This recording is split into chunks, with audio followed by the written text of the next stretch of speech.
الحمد لله الحمد لله وكفى وسلام على عباده الذين اصطفى أما بعد فأعوذ بالله من الشيطان الرجيم بسم الله الرحمن الرحيم ولا تصعر خدك للناس ولا تمش في الأرض مرحا إن الله لكل مختال فخور إن الله لا يحب كل مختال فخور وقال النبي صلى الله عليه وسلم من تواضع لله رفعه الله أو كما قال عليه الصلاة والسلام اللهم صل على محمد وعلى آل محمد كما صليت على إبراهيم وعلى آل إبراهيم إنك حميد مجيد اللهم بارك على محمد وعلى آل محمد كما باركت على إبراهيم وعلى آل إبراهيم إنك حميد مجيد روح حسن مصطفى روح حسن مصطفى है एक बहर बेकरार उसके साहिल तक कोई शीर बया पहुँचा नहीं बलगुल उला बिकमालिही कशफद्दुजा बिजमालिही हसनत जमीउ खिसालिही सल्लु अलैहि व आलिही रहे मेरे मस्कन हवाली काबा बने मेरे मदफन दियारे मदीना बलगुल उला बिकमालिही कशफद्दुजा बिजमालिही हसनत जमीउ खिसालिही सल्लु अलैहि व आलिही ज़ियारत मदीना की दिल में है तमन्ना ज़ियारत मदीना की दिल में है तमन्ना नहीं है मेरे पास सफ़र का समाना बलगुल उला बिकमालिही कशफद्दुजा बिजमालिही हसनत जमीउ खिसालिही सल्लु अलैहि व आलिही दिन की सूरज डूब रही है दिन की सूरज डूब रही है हम लोगों की सामने मैदाने महशरे क्या जवाब है रब की सामने बलगुल उला बिकमालिही कशफद्दुजा बिजमालिही हसनत जमीउ खिसालिही सल्लु अलैहि व आलिहि ला इलाहा इल्लल्लाह ला इलाहा इल्लल्लाह ला इलाहा इल्लल्लाह ला इलाहा इल्लल्लाह ला इलाहा इल्लल्लाह ला इलाहा इल्लल्लाह ला इलाहा इल्लल्लाह ला इलाहा दिल जो खाली याद हक से आई जवा खाना शैतो है वो दिल बेगुमा संगे दिलज से कोलेरा पाके कून सीना बातिंग मोहब्बत चाके कून ला इलाहा इल्लल्लाह ला इलाहा इल्लल्लाह ला इलाहा इल्लल्लाह ला इलाहा इल्लल्लाह ला इलाहा इल्लल्लाह ला इलाहा हर तमन्ना दिल से रुखसत हो गई अब तो आजा अब तो खुलवत हो गई ला इलाहा इल्लल्लाह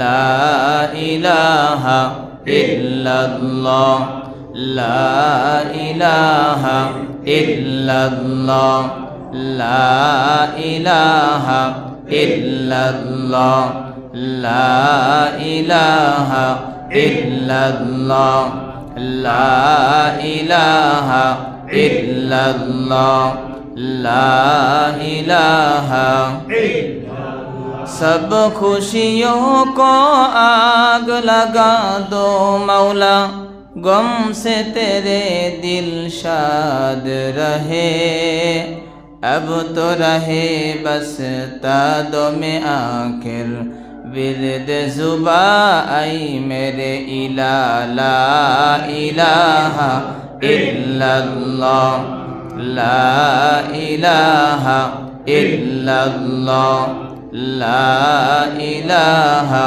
इल्लल्लाह ला इलाहा इल्लल्लाह ला इलाहा इल्लल्लाह ला इलाहा इल्लल्लाह ला इलाहा আসমান জমিন গায়রুল্লাহ বাজার মাজার গায়রুল্লাহ লা ইলাহা ইল্লাল্লাহ লা ইলাহা ইল্লাল্লাহ লা ইলাহা ইল্লাল্লাহ লা ইলাহা ইল্লাল্লাহ লা ইলাহা ইল্লাল্লাহ লা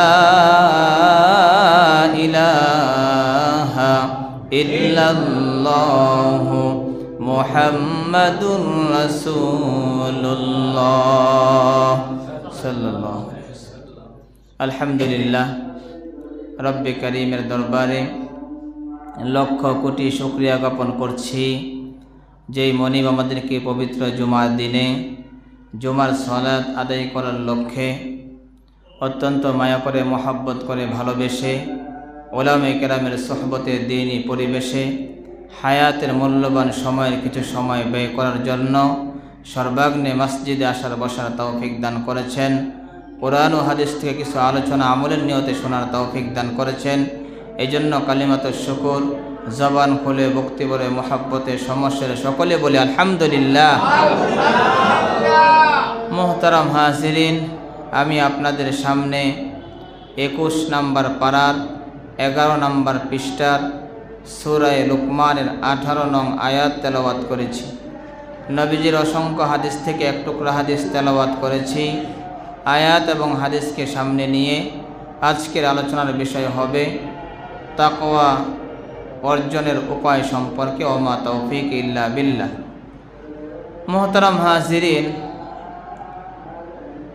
আল্লাহ তাআলা আমাদেরকে রমজান পর্যন্ত পৌঁছিয়েছেন। রমজান মাস চলতেছে। রমজান মাস আল্লাহ তাআলা আমাদেরকে দিয়েছেন তাকওয়া অর্জনের জন্য, মুত্তাকি হওয়ার জন্য। মুত্তাকি কিভাবে হওয়া যায়? আল্লাহ তাআলা রমজান কেন দিয়েছেন? আল্লাহ তাআলা স্পষ্ট বলেছেন, ইয়া আইয়ুহাল্লাযীনা আমানু কুতিবা আলাইকুমুস সিয়াম কামা কুতিবা আলাল্লাযীনা মিন ক্বাবলিকুম লাআল্লাকুম তাত্তাকুন। তোমাদেরকে রোজা দেওয়া হয়েছে যাতে তোমরা মুত্তাকি হতে পারো। মুত্তাকি হওয়া, তাকওয়া অর্জন, এটা অত্যন্ত দামি এক জিনিসের নাম। তাকওয়া আল্লাহ তাআলা দেখেন। আল্লাহ তাআলা বান্দার চেহারা দেখেন না, বান্দার সৌন্দর্য আল্লাহ তাআলা দেখেন না। আল্লাহ তাআলা বংশ মর্যাদা দেখেন না, সুনাম সুখ্যাতি এগুলো আল্লাহ তাআলা দেখেন না। কে কোন বংশের, কে মুচি আর কে ধনী, কে গরিব কে অসহায়, আল্লাহ তাআলা গাড়ি বাড়ি ধন দৌলত বাহ্যিক কোনো কিছুই আল্লাহ তাআলা দেখেন না। বান্দার দুইটা দিক, একটা হলো বান্দার জাহের, আর একটা হলো বান্দার বাতেন। জাহের মানে হলো যা দেখা যায়, বাহ্যিক। বান্দার চেহারা দেখা যায়, তার টাকা পয়সা দেখা যায়, বাড়ি গাড়ি দেখা যায়, তার সৌন্দর্য দেখা যায়, তার পোশাক পরিচ্ছদ এগুলো দেখা যায়, তার বংশের মর্যাদা দেখা যায়। চৌধুরী বংশ, সরকার বংশ, আবার কেউ ভুইয়া বংশ, আবার মিয়া বংশ, কি বলেন আছে না নাই? এগুলি সব বাহ্যিক, এগুলো সব দেখা যায়। আর কিছু আছে বাতেন, যেটা দেখা যায় না। যেমন তাকওয়া দেখা যায় না, আল্লাহ তাআলার ভয়ভীতি তার কেমন আছে দেখা যায় না, তার কলব পরিষ্কার ময়লা দেখা যায় না, তো নেক আমল দেখা যায় না। কি বলেন, দেখা যায় না? নেক দেখা যায় না। তো আল্লাহ তাআলা দেখেন বান্দার বাতেন, যেগুলো দেখা যায় না, এগুলোর প্রতি আল্লাহ তাআলা তাকান। আল্লাহ তাআলা বান্দার কোনো বাহ্যিক দেখেন না। কারণ হলো বাহ্যিক দেখে মূল্যায়ন আমরাও করি না, এবং বাহ্যিক দেখে মূল্যায়ন হয়ও না। কারণ একটা মানুষ বাহ্যিকভাবে যতই সুন্দর হোক, সুন্দর হওয়ার পরে সে চোর হতে পারে। কি বলেন, পারে কি পারে না? বাহ্যিক সুন্দর, কিন্তু সে ডাকাত হতে পারে, জিনাকার হতে পারে। দেখলে বোঝা যাবে না যে সে চোর, দেখলে বোঝা যাবে না ডাকাত, দেখলে মনে হবে না সে জিনাকার। বাহ্যিক সুন্দর। মুহতারাম হাজিরিন, তাহলে বাহ্যিকের কোনো মূল্য নেই। কিন্তু একটা মানুষ কালো কিন্তু ভিতর ভালো, সে চোর না, ডাকাত না, তার চরিত্র ভালো, স্বভাব ভালো, তাহলে সে সুন্দর মানুষটা যে চোর, সুন্দর মানুষটা যে ডাকাত, সুন্দর মানুষটা যে জিনাকার, তার চাইতেও এই কালো মানুষটা ভালো। কি বলেন, ঠিক না বে ঠিক? মুহতারাম হাজিরিন, তাহলে বাহ্যিকের কোনো মূল্য নেই। বাহ্যিক সে যতই সুন্দর হোক না কেন।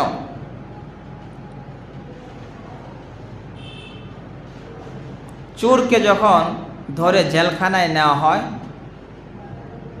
চোরের বাহ্যিকের উপরে তারা মেহনত করে জেলখানায়, তাকে আঘাত করে শরীরের উপরে, শাস্তি দেয় শরীরের উপরে, খাবার দিয়ে কষ্ট দেয় শরীরের উপরে, শিকল পরায় শরীরের উপরে, ইলেকট্রিক শর্ট দেয় শরীরের উপরে, আয়না ঘরে রাখে শরীরের উপরে। কি বলেন, ঠিক না বেঠিক? এগুলো সব তার বাহ্যিকের উপরে, তার শরীরের উপরে মেহনত। সে যেন চুরি ছেড়ে দেয়, সে যেন অপরাধ ছেড়ে দেয়।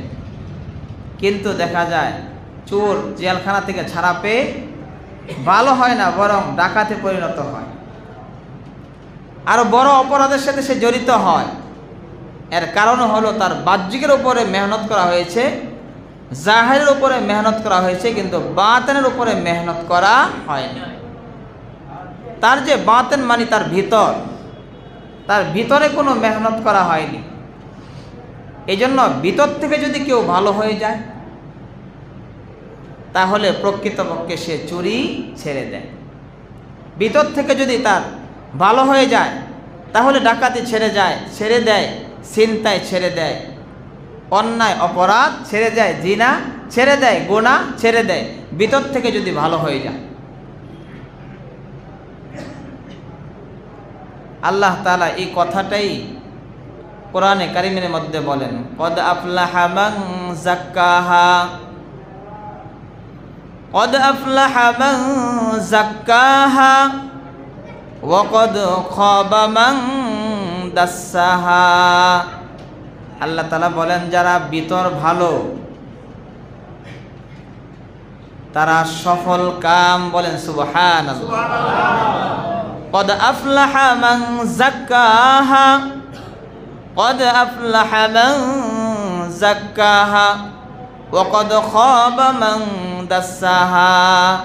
আল্লাহ তাআলা বলেন, যারা আত্মশুদ্ধি করে ফেলেছে, ভিতরকে যারা ভালো করে ফেলেছে, তারা সফল কাম, তারা সফল হয়ে গেছে।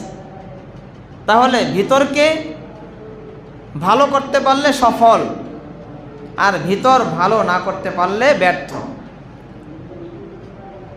যেহেতু ভিতর ভালো করলে সফল, ভিতরে কারো ভালো হলে সে আসলে প্রকৃতপক্ষে ভালো। এজন্য আল্লাহ তাআলাও ভিতরই দেখেন, বাহির দেখেন না। জাহির আল্লাহ তাআলা দেখেন না, আল্লাহ তাআলা বাতেনটাই দেখেন। যুগে যুগে নবী রাসূল আল্লাহ তাআলা পৃথিবীতে পাঠিয়েছেন। নবী রাসূলরা এসে তারা মানুষের জাহিরের উপরে মেহনত করেনি, তারা বাতেনের উপরে মেহনত করেছে, ভিতরকে ভালো করার চেষ্টা করেছে। যে যে কাজ করলে ভিতর ভালো হয়, এই কাজের দিক নির্দেশনা পরামর্শ দিয়েছে। একজন চোর ডাকাত সে যখন এক আলেমের কাছে যখন যায়, বলে আমি মুরিদ হতে পারি, শর্ত হলো আমি কিন্তু অন্যায় ছাড়ব না, গুনাহ ছাড়ব না। গুনাহ আমি যদি করতে পারি তাহলে মুরিদ হতে পারি। আলেম বললেন, ঠিক আছে, তুমি গুনাহ ছেড়ো না, অন্যায় করো, কিন্তু তুমি মিথ্যা বলতে পারবে না, এটার উপরে তোমার আমল করতে হবে, মিথ্যা বলতে পারবে না। এখন সে যখন অন্যায় করতে যায়, তার ভিতরে চিন্তা হয়, যদি আমাকে জিজ্ঞাসা করে তুমি কি চুরি করেছ, তখন সে বলতে হবে সত্য যে হ্যাঁ আমি চুরি করেছি। গুনাহ করেছ, সত্য বলতে হবে হ্যাঁ গুনাহ করেছি। এখন সে চিন্তা করে, যদি এখন চুরি করি আবার জিজ্ঞাসা করে তো সত্যই বলতে হবে। এমন এক আমল বলে দিয়েছেন যার মাধ্যমে তার ভিতর আস্তে আস্তে ভালো হয়ে যায়। আস্তে আস্তে লোকটা চুরি ছেড়ে দেয়, ডাকাতি ছেড়ে দেয়, অন্যায় গুনাহ ছেড়ে দেয়। যুগে যুগে নবী রাসূল যারা পৃথিবীতে এসেছেন, তারাও মানুষের ভিতর ভালো করার চেষ্টা করেছেন। এমন এমন আমল বলে দিয়েছেন, কাজ বলে দিয়েছেন, আস্তে আস্তে তার ভিতর যেন ভালো হয়ে যায়। এই জন্য দেখা যায় আমাদের নবীও যখন পৃথিবীতে আসেন, জাহিলি যুগ ছিল, অন্ধকার যুগ, নামই হয়ে গেছে জাহিলি যুগ, বর্বরতার যুগ। তারা এমন এমন অপরাধ করতো যা কল্পনাহীন, কল্পনায়ও আসে না, এমন এমন অপরাধের সাথে তারা জড়িত, অথচ তারা এগুলোকে অপরাধী মনে করতো না। মুরগির একটি ডিম নিয়ে শত শত বছর যুদ্ধ করত, আবার জ্যান্ত পুঁতে ফেলত, উলঙ্গ হয়ে কাবা তওয়াফ করত নারী পুরুষ। কেমন বর্বরতার যুগের মধ্যে আল্লাহ তাআলা নবীজিকে পাঠিয়েছেন। নবীজি এসে যখন তাদের ভিতরে মেহনত করা শুরু করেছেন, তাদের ভিতরকে পরিষ্কার স্বচ্ছ করার মেহনত করেছেন, তখন মানুষগুলো জাহেলিয়াতের যুগের, বর্বরতার যুগের সবচাইতে খারাপ মানুষগুলো সোনালী মানুষে পরিণত হয়েছেন। সুবহানাল্লাহ।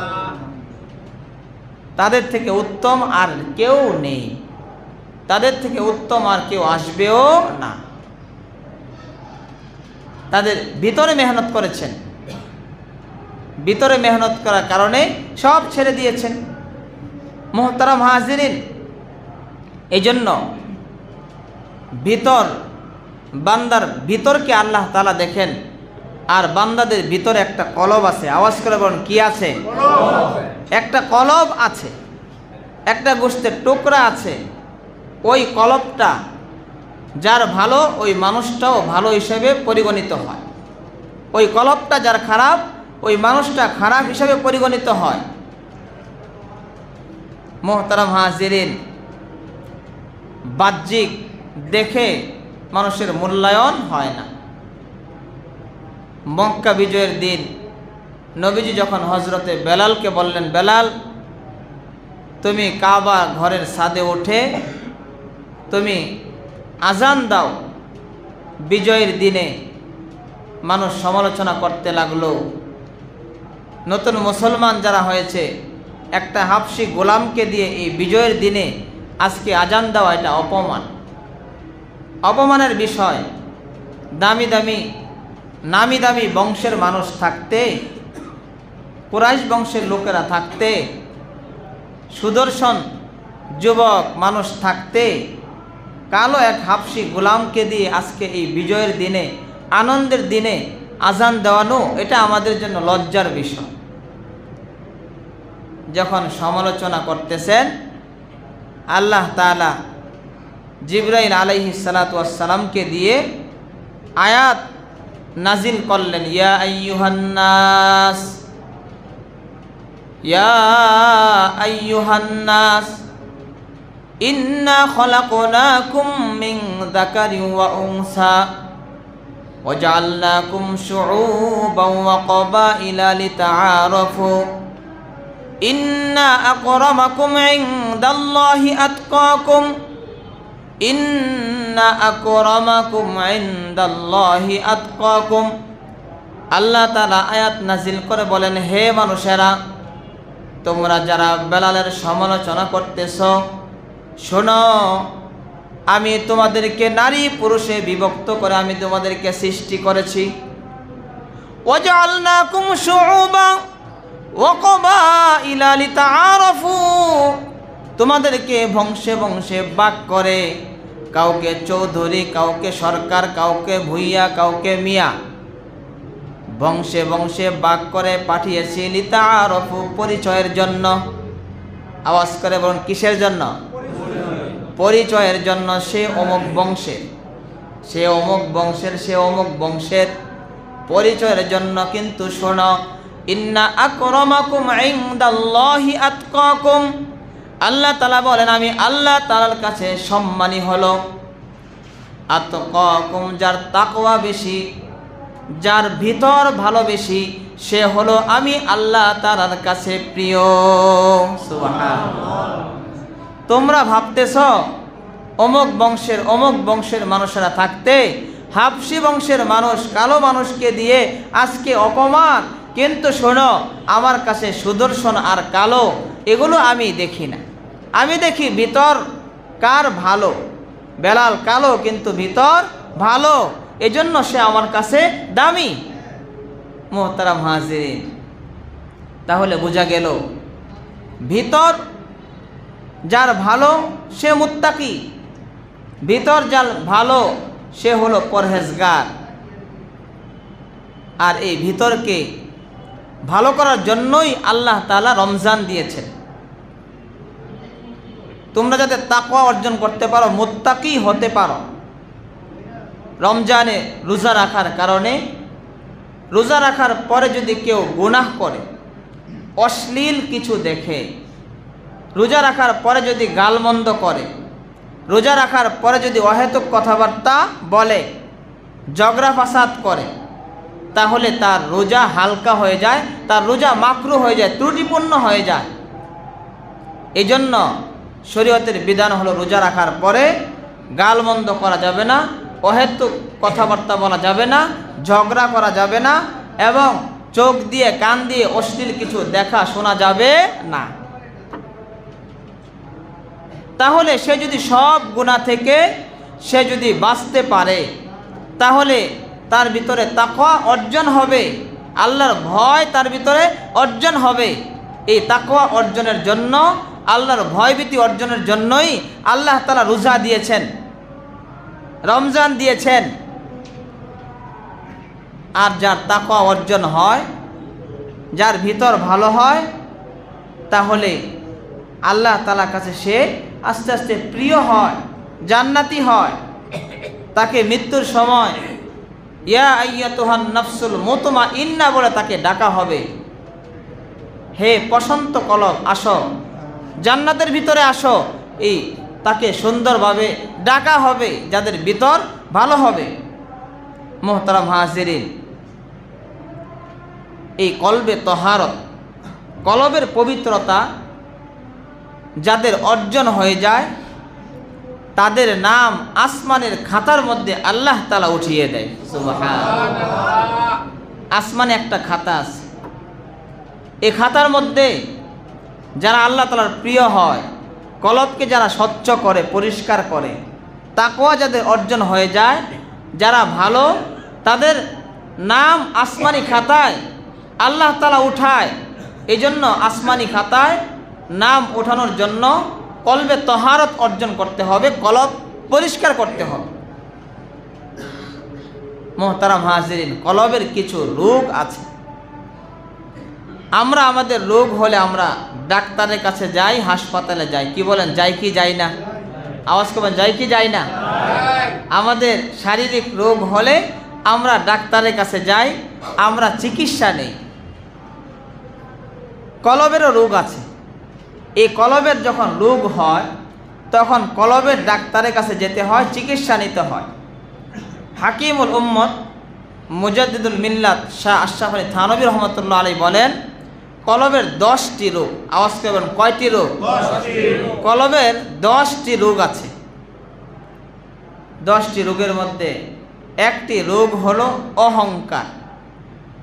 এই অহংকার, এটা কলবের এক রোগ। যার মধ্যে অহংকার আছে, বুঝতে হবে তার মধ্যে কলবের রোগ আছে, সে রোগী। সে রোগী, তার চিকিৎসা নেওয়া উচিত। যারা কলবের ডাক্তার, শারীরিক যেমন ডাক্তার আছে, কলবেরও কি আছে? ডাক্তার আছে। এই কলবের ডাক্তারদের কাছে যে তারপরে তার এই কলবের রোগের চিকিৎসা করাতে হয়।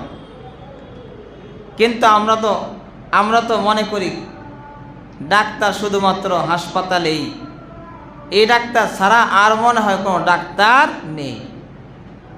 আমরা তো কলবের রোগকে রোগী মনে করি না।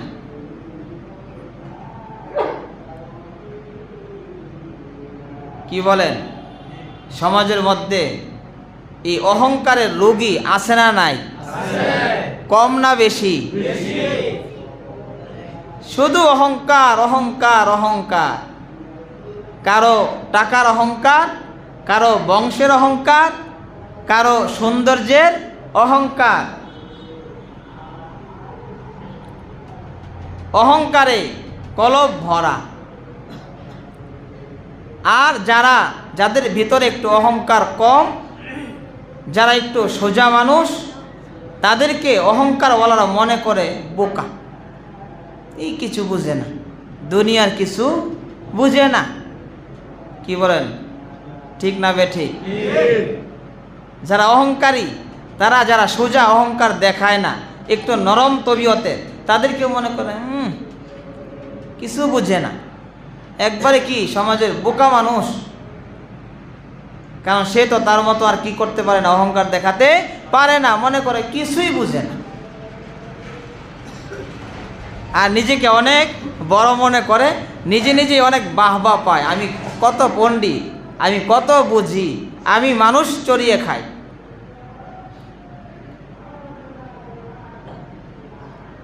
অন্যের মাথায় কাঁঠাল রেখে আমি বিচিগুলো খেয়ে ফেলি, মানুষ চড়িয়ে আমি চলি, আমি কত পণ্ডিত। আর যারা নরম তবিয়তে, তাদেরকে বোকা মনে করে, তারা বোকা, কোনো কাজের না, বুঝে না কিছু তারা। মুহতারাম হাজিরিন, মনে রাখতে হবে, আপনি মনে করতে পারেন এমন, কিন্তু আপনি যদি অহংকারী হন, আর যে অহংকারী নয়, আল্লাহ তাআলার কাছে যে অহংকারী নয়, তার মর্যাদা আল্লাহ তাআলার কাছে বেশি। সুবহানাল্লাহ।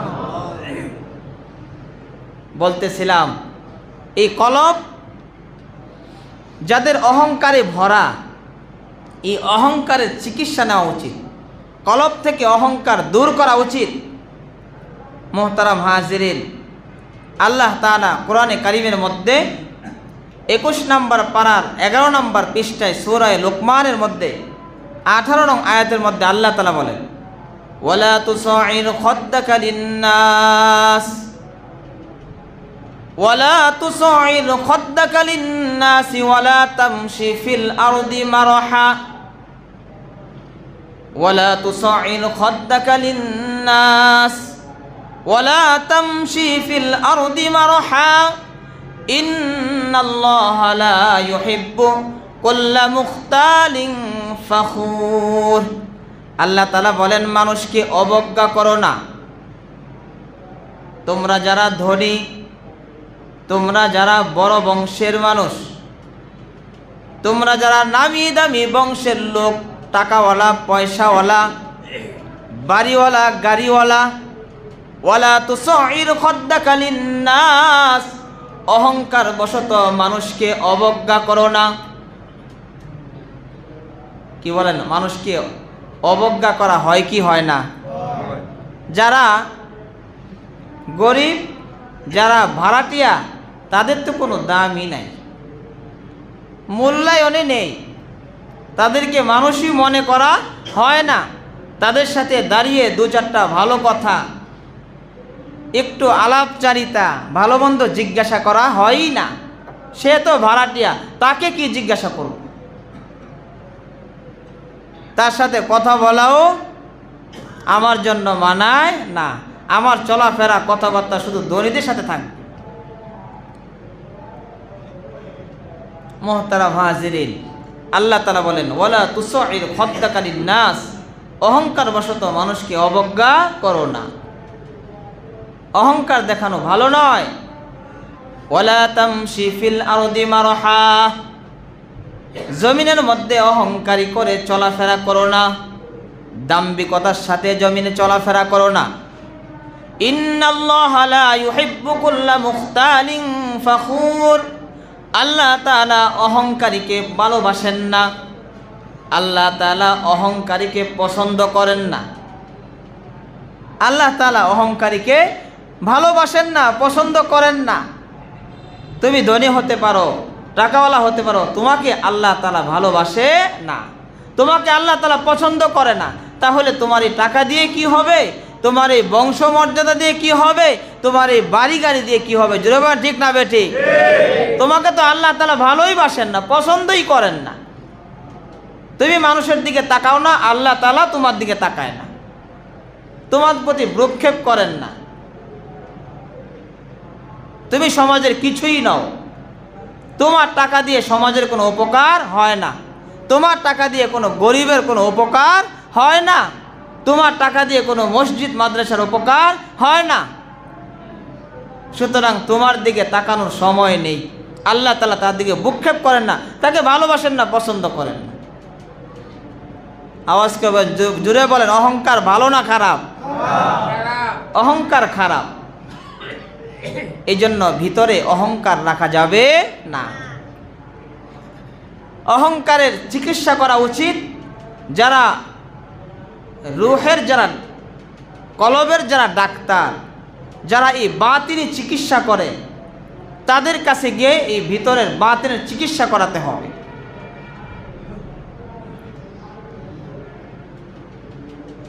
মনে রাখতে হবে, ডাক্তার যেমন পড়াশোনা করে, সে যেমন সার্জারি ডাক্তার হয়েছে, তার এর উপরে অভিজ্ঞতা, এর উপরে তার পড়াশোনা করতে করতে প্র্যাকটিক্যালে এক সময় সে কি হয়ে যায়? সার্জারি ডাক্তার হয়ে যায়। এই জন্য অপারেশনের জন্য তার কাছে আমরা যাই, কারণ সে এই বিষয়ে তার পিএইচডি আছে। ঠিক তেমনিভাবে যারা বাতিনি ডাক্তার, বাতিনের উপরে যারা মেহনত করতে করতে যারা ডাক্তার হয়েছে, তাদের কাছে এই বাতিনি চিকিৎসা নিতে হয়। আমরা তো বাতিনি ডাক্তারদেরকে চিনি না, বাতিনি ডাক্তার আছে বলেও আমাদের মনে হয় না, কারণ আমরা এদিকে আমাদের কোনো খেয়াল নেই। অহংকার ভিতর থেকে কে দূর করবে? সার্জারি ডাক্তার, তার কাজ হলো আপনাকে ছিঁড়ে ফেরে কেটে আপনার ভিতরে কোনো কিছু খারাপ থাকলে বের করে দিয়ে সেলাই করে দেওয়া। তার কাছে যদি যাওয়া হয় যে আমার তো অনেক অহংকার, আমাকে আপনি চিকিৎসা করুন, তাহলে বলেন তো সে কি এই অহংকার চিকিৎসা করতে পারবে?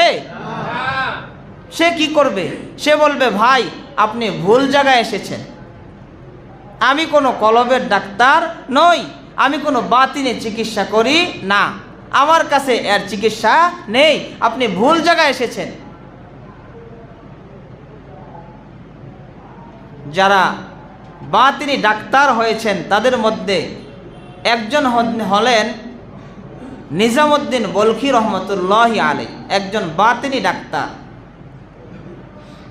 নিজামুদ্দিন বলখি রহমতুল্লাহি আলাইহি শাহ আব্দুল কুদ্দুস গঙ্গোহী রহমতুল্লাহি আলাইহি থেকে তিনি এই ডাক্তারি শিখেছেন, সার্টিফিকেট পেয়েছেন। শাহ নিজামুদ্দিন বলখি রহমতুল্লাহি আলাইহির উস্তাদ এলমে মারিফতের লাইনে শাহ আব্দুল কুদ্দুস গঙ্গোহী রহমতুল্লাহি আলাইহি, ওনার কাছ থেকে উনি এই চিকিৎসা শিখেছেন, সার্টিফিকেট দেওয়া হয়েছে, তুমি আজকে থেকে ডাক্তার, বাতিনি ডাক্তার। শাহ আব্দুল কুদ্দুস গঙ্গোহী রহমতুল্লাহি আলাইহির নাতি শাহ আবু সাঈদ গঙ্গোহী রহমতুল্লাহি আলাইহি, উনি যখন ওনার দাদা যখন মারা যায়, তখন এই সার্টিফিকেট নেওয়ার জন্য, উনিও ডাক্তার হওয়ার জন্য বাতিনি ডাক্তার শাহ নিজামুদ্দিন বলখি রহমতুল্লাহি আলাইহির দরবারে গেছেন।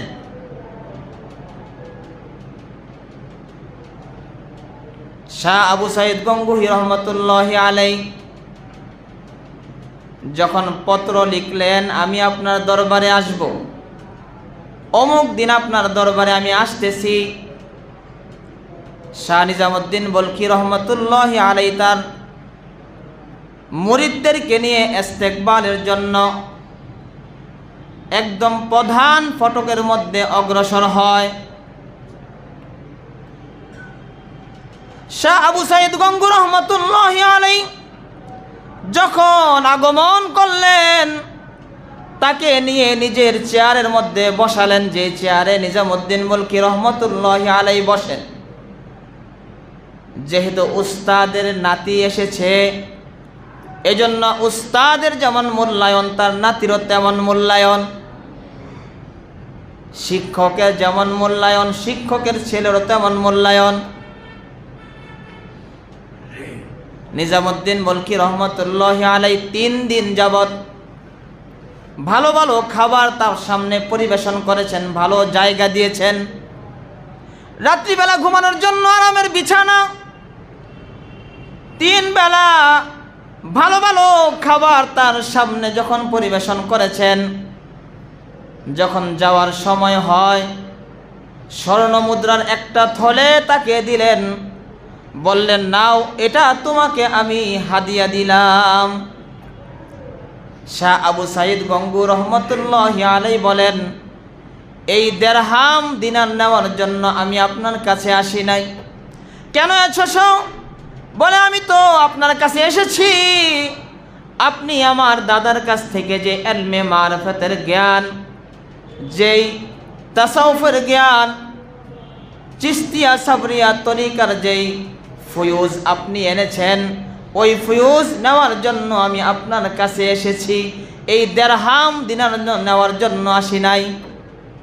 শাহ নিজামুদ্দিন বলখি রহমতুল্লাহি আলাইহি চেহারা লাল হয়ে যায় আর বলে, যাও এখন থেকে তুমি আরামের বিছানা ত্যাগ করে এখন থেকে আজ থেকে তুমি কুকুরের আস্থাবলের মধ্যে তুমি ঘুমাবে। কুকুরগুলোকে তুমি প্রতিদিন গোসল করাবে, যেই কুকুরগুলো শিকারী কুকুর, যেই কুকুর দিয়ে আমি শিকার করাই, ওই কুকুরগুলোকে তুমি প্রতিদিন গোসল করাবে, কুকুরগুলোকে প্রতিদিন খাবার দিবে, আর ওই কুকুরের সাথে আস্তাবলের মধ্যে তুমি ঘুমাবে। শাহ আবু সাইদ গঙ্গুর রহমতুল্লাহি আলাইহি কুকুরের সাথে থাকতে থাকে, খাবার দিতে থাকে, গোসল করাইতে থাকে। একদিন শাহ নিজামুদ্দিন বলকি রহমতুল্লাহি আলাইহি ওই আস্তাবল যিনি ঝাড়ু দেয়, ওই ঝাড়ুদারকে ডেকে বললেন, শোনো, আজকে যখন কুকুরের আবর্জনা, ময়লা আবর্জনা যখন টুকরির মধ্যে ভরবে, টুকরির মধ্যে ভরে যখন তুমি রওনা হবে, তুমি ধাক্কার ভান করে, হুচট খাওয়ার ভান করে ময়লাগুলো তার উপরে তুমি ফেলে দিবে। তারপরে কি হয় তুমি আমাকে জানাবে। ঝাড়ুদার আস্তাবল ঝাড়ু দিয়ে হুচট খাওয়ার ভান করে সমস্ত কুকুরের আবর্জনা, বিষ্ঠা, ময়লাগুলো তার উপরে ফেলে দেয়। শাহ আবু সাইদ গঙ্গুর রহমতুল্লাহি আলাইহি চোখ লাল করে বড় বড় দৃষ্টিতে তার দিকে তাকিয়ে রাগ হয়ে বলতেছে, আজকে যদি তুমি আমার গঙ্গু হয়ে হতে, আমার এলাকা গঙ্গু হয়ে হতে, তাহলে তোমাকে আমি দেখে দিতাম। কেমন রাগ হয়ে চোখ বড় করে বলতেছে, যদি আজকে আমার এলাকায় হতে গঙ্গু হয়ে, তাহলে তোমাকে আমি দেখে দিতাম।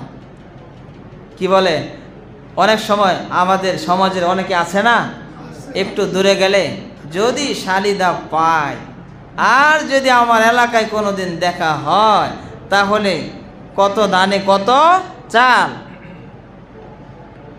বলে, কি বলে না?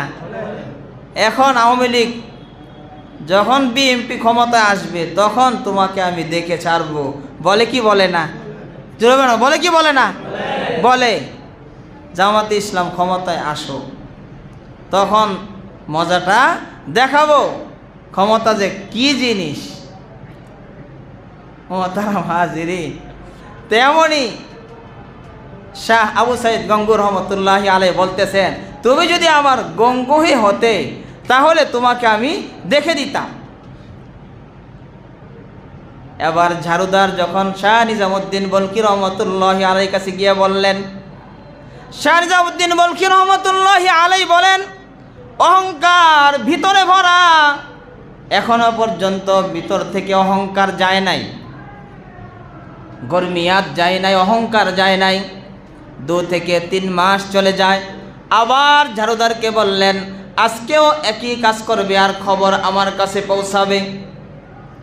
আবার যখন এমন কাজ করা হলো, এবার শাহ আবু সাইদ গঙ্গু রহমতুল্লাহি আলাইহি তাকে বকাঝকা করলেন না, কিন্তু চোখ লাল করে তার দিকে তাকিয়েছেন, কিছুই বললেন না, কিন্তু রাগ হয়ে চোখ লাল করে তার দিকে তাকিয়েছেন, কিন্তু বকাঝকা করলেন না। শাহ নিজামুদ্দিন বলখি রহমতুল্লাহি আলাইহি বলেন, এখনো ভিতর থেকে অহংকার যায় নাই, এখনো গরমিয়াত যায় নাই। আরো 2-3 মাস চলে যায়। এবার আবার ওই ঝাড়ুদারকে বললেন, আজকেও তুমি এমন কাজ করবে? ঝাড়ুদার যখন ঝাড়ু দিয়ে ময়লাগুলো টুকরিতে ভরে হোঁচট খাওয়ার ভান করে যখন উপরে ফেলে দেয়, এবার শাহ আবু সাইদ গঙ্গু এবার তার পা জড়িয়ে ধরে বলে, ভাই আমার ভুল হয়ে গেছে, আমার সাথে হোঁচট খেয়ে তোমার ময়লাগুলো পড়ে গেছে, তুমি আমাকে ক্ষমা করে দাও। সুবহানাল্লাহ। ময়লাগুলো হাতে নিজে তুলতেছেন, ময়লাগুলো টুকরিতে তুলতেছেন, আর পা জড়িয়ে ধরে ক্ষমা চাইতেছেন, ভাই তুমি আমাকে ক্ষমা করে দাও, আমার কারণে তোমার বড় ক্ষতি হয়ে গেল। এবার যখন সংবাদ শাহ নিজামুদ্দিন বলকি রহমতুল্লাহি আলাইহির কাছে যখন পৌঁছে, এবার উনি বললেন, এতদিনে কিছুটা অহংকার অন্তর থেকে দূর হয়েছে, যাও একটা ঘোড়া বের করো, আমি শিকারে যাব, আর মজবুত একটা কুকুর বের করো, আর শাহ আবু সাইদকে বলো ওই কুকুরের রশি যেন ধরে, আমি শিকারে বের হব, আমি ঘোড়া দিয়ে যাব আর সে হেঁটে হেঁটে যাবে। এবার উস্তাদ ঘোড়া দিয়ে যায় শিকারে, আর শাহ আবু সাইদ গঙ্গু কুকুরের রশি ধরে যায়। কুকুর যখন কোনো শিকারি দেখে এমন জোরে দৌড় দেয়, শাহ আবু সাইদ নিয়ন্ত্রণ করতে পারে না, মাটির সাথে গড়াগড়ি খায়, পাথরের আঘাতে আঘাতে শরীর ছিন্ন বিচ্ছিন্ন হয়, তারপরেও রাগ হয় না। যখন শিকার শেষে ঘরে ফিরে আসলেন, এবার বললেন, আবু সাইদ গোসল করো, সুন্দরভাবে গোসল করালেন, ভালো ভালো জামা দিলেন, বুকের মধ্যে জড়িয়ে ধরলেন, আর বললেন, আবু সাইদ যাও, তোমাকে আমি অনুমতি দিলাম, ডাক্তারি সার্টিফিকেট দিয়ে দিলাম, যাও তুমি তোমার এলাকায় যাও, আর গিয়ে তুমি মানুষের কলবের চিকিৎসা করো। সুবহানাল্লাহ। এখন যাও, তুমি যেই চিশতিয়া সাবরিয়ার যে নিয়ামত ইলমে মারিফাতের জ্ঞান, তুমি যে বাতিনি ডাক্তার হওয়ার জন্য এসেছ, এখন তুমি ডাক্তার হয়েছ, এখন এলাকায় যাও, মানুষকে এই বাতিনের চিকিৎসা করাও, যাও। তারা হলো বাতিনের ডাক্তার। কলবকে অহংকারে ভরা সার্জারি ডাক্তারের কাছে গেলে তো সে আপনার এই কলবের অহংকারের চিকিৎসা করতে পারবে না। এই জন্য জামানায় কিছু বাতিনি ডাক্তার আছে, তাদের কাছে যেতে হয়, তাদের দরবারে যেতে হয়, তাদের থেকে আমল মামুলাত নিতে হয়, ওই অনুযায়ী চলতে হয়। তখন দেখা যায় আস্তে আস্তে আপনার বাতেন যখন ঠিক হয়ে যায়, আপনার বাহ্যিকও কি হয়ে যায়, আস্তে আস্তে ঠিক হয়ে যায়। বাতেন ঠিক, আস্তে আস্তে বাহ্যিকও ঠিক হয়ে যায়। কিন্তু আমাদের মধ্যে এক ভুল ধারণা কাজ করে যে না, আমরা কারো কাছে যাওয়ার প্রয়োজন নেই, মা বাবাই তো আমাদের সব কিছু, মা বাবা যদি কারো থাকে, মা বাবাই সবচেয়ে বড় পীর, মা বাবার উপরে আর কোনো পীর নেই, এমনটা অনেকে বলে। মুহতারাম হাজিরিন, এই জন্য বাতিনি ডাক্তার যারা শরীয়তের দিক নির্দেশনা আপনাকে দিবে, কিছু মামুলাত আমল দিবে, সকাল সন্ধ্যা এই আমলগুলো যখন করবেন, যখন মাঝে মধ্যে তার সাথে সাক্ষাৎ করবেন, কথাবার্তা বলবেন, আপনার হালাত জিজ্ঞাসা করবে যে আগে যে গুনাহ করতে এখনও কি গুনাহ করো, আগে যে এই কাজগুলো করতে এখনও কি ছাড়ো নাই, আমলগুলো যে দিয়েছি সকাল সন্ধ্যা এগুলো কি করো, মেসওয়াক কি করে নামাজ পড়ো, পাগড়ি পরে কি নামাজ পড়ো, জামা কি সুন্নতি জামা পরো, সত্য কথা কি বলো না এখনও মিথ্যা কথা বলো, আগে গুনার সাথে জড়িত ছিলে, চুরি বাটপারি করতে, সাইন দিয়ে দিয়ে ঘুষ খেতে, এখনও কি খাও, আগে অহংকার দেখাতে এখনও কি তুমি এই অহংকার মানুষের সাথে দেখাও। তখন সে একদিন দুদিন তিন দিন আস্তে আস্তে যখন আমল করে, তখন তার থেকে এই রোগগুলো আস্তে আস্তে দূর হয়ে যায়। এখন আমরা যদি নাই যাই বাতিনি ডাক্তারের কাছে, তখন কিভাবে এই রোগের চিকিৎসা হবে, আর কিভাবে আমি স্বচ্ছ হব, মুত্তাকি হব। মুহতারাম হাজিরিন, এই জন্য বাতিনি ডাক্তারের সাথে সম্পর্ক রাখা উচিত। আবার বাতিনি ডাক্তার বলতে আঞ্জা দিয়ে গাঞ্জা খেয়ে পড়ে থাকে এরা না, অনেকে তো আবার ন্যাংটাও যায়। কোথায় যায় বলেন, কোথায় যায়? ন্যাংটা। ন্যাংটা কি বাতিনি ডাক্তার নাকি না সবচেয়ে বড় শয়তানি ডাক্তার? ন্যাংটাও কি আবার মুত্তাকি, আর ন্যাংটাও কি আবার পীর, আবার ন্যাংটাও কি আল্লাহর ওলি। ন্যাংটা বলে যায়, কি অবস্থা। মানুষে বলে তাকে দেখছি ন্যাংটা থাকতে, এই জন্য নামই কি হয়ে গেছে, ন্যাংটা সার মাজার। এই ন্যাংটা সার মাজারেও কিছু ভক্তবৃন্দ যায়, মানে ওখানে কিছু আনার জন্য মনে হয় না, যায় কেন? কি বলেন, ঠিক না বে ঠিক? মানুষের আকল কতটুকু নিচে নামলে, বোধ শক্তি না থাকলে মানুষ আবার ন্যাংটাও যায়। যার ফরজই নেই, মুত্তাকি তো তারা হবে, আল্লাহর ওলি তো তারা হবে যারা ফরজ ওয়াজিব সুন্নত দূরের কথা, তাদের থেকে মুস্তাহাবও ছুটবে না, তারাই না মুত্তাকি। মুস্তাহাবও ছুটে না, জামাতের সাথে নামাজ ছুটে না, রোজা ছুটে না, ফরজ ছুটে না, ফরজই নেই, এটাও আবার পীর হয়ে যায়, এটাও আবার মুত্তাকি হয়ে যায়। এটারও আবার কিছু ভক্তবৃন্দ আছে, এরা আবার ওইখানে যায়, নিজেকে আবার মুসলমান দাবি করে। জোরে বলেন, এটা কি হক্কানি পীর না ভণ্ড? এদের কাছে কি যাওয়া যাবে? জোরে বলেন, যাওয়া যাবে? এদের কাছে যাওয়া যাবে না, আর ঈমান নষ্ট হবে। মুহতারাম হাজিরিন, তাহলে বলতেছিলাম আল্লাহ তাআলার কাছে ভিতর যাদের সুন্দর তাদের দাম আল্লাহ তাআলার কাছে বেশি, যাদের ভিতর সুন্দর। আর ভিতরের কলবের কিছু রোগ আছে, একটা হলো অহংকার। এই অহংকার, এই রোগ, রিয়া, লোক দেখানো, এটাও একটা কলবের রোগ। এগুলোকে দূর করতে হলে বাতিনি ডাক্তারের শরণাপন্ন হতে হবে। মুহতারাম হাজিরিন, আমরা কেউ যদি ভালো ডাক্তার হতে হয় তাহলে ভালো ডাক্তারের শরণাপন্ন হতে হয়, ভালো ডাক্তারের সোহবতে যেতে হয়। ভালো ড্রাইভার যদি কেউ হতে চায় তাহলে একজন ভালো ড্রাইভারের সোহবতে যেতে হয়, তার কাছে। সোহবত মানে কি? তার সাথে যাওয়া, তার কাছে যাওয়া, তার পরামর্শ নেওয়া, তার থেকে শিখা। তো ভালো ড্রাইভারের কাছে না গেলে তো আপনি ভালো ড্রাইভার হতে পারবেন না। এজন্য একজন বাতিনি ডাক্তারের কাছে যখন যাবেন তখন এই বাতিনি রোগ আপনার দূর হবে। আল্লাহ তাআলা আমাদের সকলকে আমাদের সমস্ত কলবের রোগ থেকে মুক্তি পাওয়ার তৌফিক দান করে বলে আমিন। বিশেষ করে আমাদের ভিতরে যে অহংকার, এই অহংকার থেকে আমাদেরকে আল্লাহ তাআলা মুক্তি দান করে বলে আমিন। মুহতারাম হাজিরিন, রমজান মাস চলতেছে। রমজান মাস ইবাদতের মাস, রমজানে ইবাদতের সিজন, বান্দারা বেশি বেশি ইবাদত করবে। এই জন্য আমরা বেশি বেশি রমজানে কোরআন তেলাওয়াত করি, বেশি বেশি রমজানে নামাজ পড়ি, বেশি বেশি জিকির আজকার করি। ওলামায়ে কেরাম আলেমরা বলেন যে রমজানে বেশি থেকে বেশি যত ইবাদত করা যায়, কি বলেন, ঠিক না বে ঠিক? মুহতারাম হাজিরিন, এই জন্য রমজানে আমরা তারাবিও পড়ি 20 রাকাত। আওয়াজ করবেন, কয় রাকাত? 20 রাকাত পড়ি। নামাজ পড়লে কি গুনাহ হয় না সওয়াব হয়? এতে কোনো সন্দেহ নাই। নামাজ পড়লে গুনাহ হবে এই কথা জীবনে কেউ বলবে না। নামাজ পড়লে সওয়াব হয়, এটা তো ইবাদতেরই মাস। কিন্তু আমরা অনেকেই আবার 8 রাকাত পড়ে চলে যায়, মনে হয় আর 12 রাকাত পড়লে গুনাহ হয়ে যাবে। কি বলেন, গুনাহ হবে?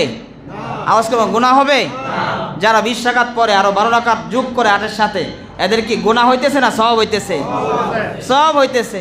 তো রমজান তো সওয়াবের মাসই, তাহলে আমরা 8 রাকাত কেন পড়ব? 20 রাকাতই পড়ি। নামাজ যেহেতু সওয়াবের মাস, রমজান যেহেতু সওয়াবের মাস, বেশি সওয়াব আমাদের প্রয়োজন, এজন্য আমরা সওয়াব বেশি পড়ি। মুহতারাম হাজিরিন, 20 রাকাত নবীজি পড়ে নাই, তাহলে 20 রাকাত কেন পড়ব? নবীজি তো 8 রাকাত পড়েছে। যারা 8 রাকাত পড়ে তাদের একটা যুক্তি হলো যে নবীজি 8 রাকাত পড়েছেন। দলিল হলো আম্মা জান আয়েশা রাদিয়াল্লাহু আনহাকে জিজ্ঞাসা করা হয়েছে নবীজির রাত্রির নামাজ কী ছিল, নবীজির রাত্রিবেলার নামাজ কী ছিল। আম্মা জান আয়েশা রাদিয়াল্লাহু আনহা বললেন যে নবীজির রাত্রের নামাজ ছিল রমজানের বাহিরে এবং রমজানের ভিতরে 11 রাকাত। রমজানের বাহিরে এবং রমজানের ভিতরে 11 রাকাত। এখন 11 যদি হয় তাহলে 8 হলো তারাবি আর বেতের হলো 3, কত হলো 11। 8 হলো তারাবি আর বেতের হলো 3, তাহলে কত হয় 11। এই জন্য 8 রাকাত আমরা পড়ি আর 20 রাকাত পড়ি না। মুহতারাম হাজিরিন, আম্মা জান আয়েশা বললেন রমজানের বাহিরে এবং ভিতরে নবীজি 11 রাকাত পড়তেন। তো রমজানের বাহিরে তারাবি আছে তো? রমজানের বাহিরে, রমজান ছাড়া অন্য 11 মাস তারাবি আছে তো? আওয়াজ করুন, আছে তো? কি বলেন নাই? তো আম্মা জান তো বলছেন রমজানের বাহিরে এবং ভিতরে 11 রাকাত পড়তেন। তাহলে বাহিরে তারাবি আছে, রমজান ছাড়া কি তারাবি আছে? তো রমজান ছাড়া ওইটা কোনটা আবার? তো রমজান ছাড়াও তো পড়তেন নবী, তো রমজান ছাড়াও পড়তেন, শুধু রমজানে পড়তেন না তো। আয়েশা বললেন রাদিয়াল্লাহু আনহা যে রমজানের বাহিরেও কি পড়তেন, আবার রমজানেও পড়তেন। তো রমজানের বাহিরে তারাবি যদি না থাকতে তো কি পড়তেন? তাহলে বোঝা গেল রমজানের বাহিরেও যেহেতু পড়তেন ওইটা তারাবি না, কারণ রমজানের বাহিরে কি নাই? তারাবি নাই। সুতরাং রমজানের বাহিরেও যেহেতু পড়তেন এটা তারাবি না, এটা হইল তাহাজ্জুদ। জোরে বলেন কি এটা? রমজানের বাহিরেও যেহেতু পড়তেন, কারণ রমজানের বাহিরে তো তারাবি নাই। তো রমজানের বাহিরে যেহেতু তারাবি নাই, তো রমজানের বাহিরে যেহেতু পড়তেন, রমজানেও পড়তেন, তাহলে বোঝা গেল এটা তারাবি না, এটা তাহাজ্জুদ। জোরে বলেন কি এটা? তাহাজ্জুদ। এজন্য রমজান ছাড়াও পড়তেন 8 রাকাত, রমজানের ভিতরেও পড়তেন 8 রাকাত তাহাজ্জুদ। তো তাহাজ্জুদ পড়েন আপনি, অসুবিধা কি? সমস্যা তো নাই। এজন্য আমরা তাহাজ্জুদ 8 রাকাতই পড়ি, কোনো সমস্যা নেই। তাহাজ্জুদ কয় রাকাত পড়ি? 8 রাকাত। তাহাজ্জুদ রাত্রে 3টার সময় কি পড়ি? হ্যাঁ, 4 রাকাত পড়ি, 8 রাকাত পড়ি, 12 রাকাত পড়ি, 20 রাকাত পড়ি, 24 রাকাত পড়ি, কোনো সমস্যা নেই, ঠিক না? মুহতারাম হাজিরিন, এখন নবীজি তো দ্বিতীয় বিষয়, নবীজি তো তারাবি প্রতিদিন পড়ে নাই। তারাবি প্রতিদিন পড়ে নাই, নবীজি তারাবি পড়ছে 2 দিন। তাহলে আমরা 30 দিন পড়ি কেন? নবীজি 2 দিন পড়েছেন, আমরা 30 দিন পড়ি কেন? নবীজি 20 রাকাত পড়ে নাই, আমরা 20 রাকাত পড়ি কেন? প্রশ্ন আসে। নবীজি 30 দিন পড়ে নাই, আমরা 30 দিন পড়ি। এখানে নবীজির ব্যতিক্রম করতেছি। আবার নবীজি 20 রাকাত পড়ে নাই, আমরা 20 রাকাত পড়ি, এটাও কি করতেছি? নবীজির ব্যতিক্রম করতেছি। কি বলেন, ঠিক না বেঠিক? নবীজির ব্যতিক্রম করতেছি। কেন করতেছি নবীজির ব্যতিক্রম? মুহতারাম হাজিরিন, বোঝা গেল নবীজির ব্যতিক্রম করলেও সওয়াব। জোরে বলেন ঠিক না বেঠিক? কারণ নবীজি বলছেন আলাইকুম বিসুন্নতি ও সুন্নাতিল খুলাফায়ে রাশিদিন, আমাকে মানো আর খুলাফায়ে রাশিদ যারা সাহাবী তাদেরকে মানো। আমাকেও মানো আর কাকে মানো? সাহাবীদেরকে মানো। সুতরাং যে আমল নবীজি থেকে প্রমাণিত এটাও আমরা মানব, আর যে আমল নবীজি থেকে প্রমাণিত না, সাহাবী থেকে প্রমাণিত, এটাও আমরা মানব। কি বলেন, ঠিক না বেঠিক? সময় সংক্ষিপ্ত। বুখারী শরীফের 1129 নং হাদিসের মধ্যে এসেছে যে নবীজি 2 দিন তারাবির নামাজ পড়েছেন। 2 দিন নবীজি থেকে তারাবি প্রমাণিত। পরবর্তী হাদিস মুসলিম শরীফের 1665 নং হাদিসের মধ্যে এসেছে নবীজি তারাবির জন্য উদ্বুদ্ধ করেছেন, তারাবি পড়ো। তাহলে তারাবি পেলাম, তারাবি নবীজিও পড়েছেন, কিন্তু কয় দিন পড়েছেন? 2 দিন। 30 দিন পাই নাই। আবার কত রাকাত? এটাও পাই না, কারণ নবীজি তো 20 রাকাত পড়ে নাই। তাহলে এই হাদিস থেকে, বুখারী শরীফের 1129 নং হাদিস থেকে পাই নবীজি তারাবি পড়েছেন 2 দিন। পরের হাদিস থেকে মুসলিম শরীফের 1665 নং হাদিস থেকে পাই নবীজি উদ্বুদ্ধ করেছেন, দিন পাই না। কিন্তু মুয়াত্তা মালিকের মধ্যে হাদিস এসেছে যে হযরতে ওমর রাদিয়াল্লাহু তাআলা আনহু উনি সকলকে একত্রে জমা করেছেন, জমা করে 30 দিন চালু করে দিয়েছেন। বলেন সুবহানাল্লাহ। হযরত ওমর রাদিয়াল্লাহু আনহু 30 দিন চালু করেছেন, 30 দিন। তাহলে ওমর রাদিয়াল্লাহু আনহু থেকে 30 দিন আমরা পাই। নবীজি থেকে পাই তারাবি, আর 30 দিন পাই হজরতে ওমর রাদিয়াল্লাহু আনহু থেকে। এখন কত রাকাত তো পেলাম না।